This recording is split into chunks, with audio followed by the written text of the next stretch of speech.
চপটা।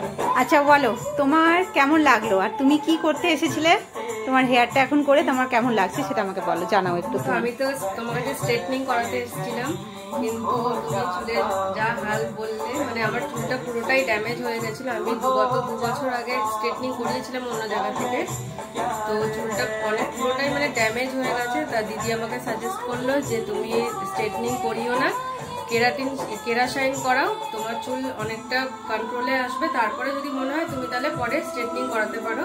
তা আমি দিদির কাছ থেকে কেরাশাইন করিয়েছি, খুবই ভালো রেজাল্ট, আমার খুবই ভালো লেগেছে চুলটা, মানে খুবই ভালো। আমার চুলটা মানে আগের, তোমরা যদি দিদি দেখাতে পারে আগের ভিডিওতে যে আমার চুলটা কেমন ছিল, আর এখন দেখলে তোমরা বুঝতে পারবে যে কতটা ভালো রেজাল্ট পেয়েছি, খুবই ভালো লেগেছে। আর এটা আজকে মানে তুমি মানে আজকে 3rd ডে, তাই তো? হ্যাঁ, আজকে তুমি 3rd ডে ওয়াশের পরে এই রেজাল্টটা আমি দেখালাম, যে এই নয় যে আমি নেক্সট আয়রন দেওয়ার পরেই আমি এই রেজাল্টটা দেখাচ্ছি। আজকে ওয়াশ তো 3 দিন বাদে এসছে, আজকে ওর ওয়াশ করে এই রেজাল্টটা ওর এসছে।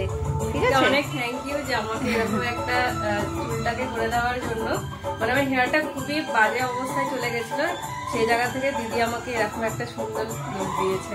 যাই হোক, এটাই আমার সবার কাছে একটাই অনুরোধ, সবাই ভাবে যে 2 পয়সা কম হবে, আমি অল্প পয়সায় অনেক জায়গায় কাজ করব, অনেকে অনেক রকম করে দেবে, অনেক স্টেট।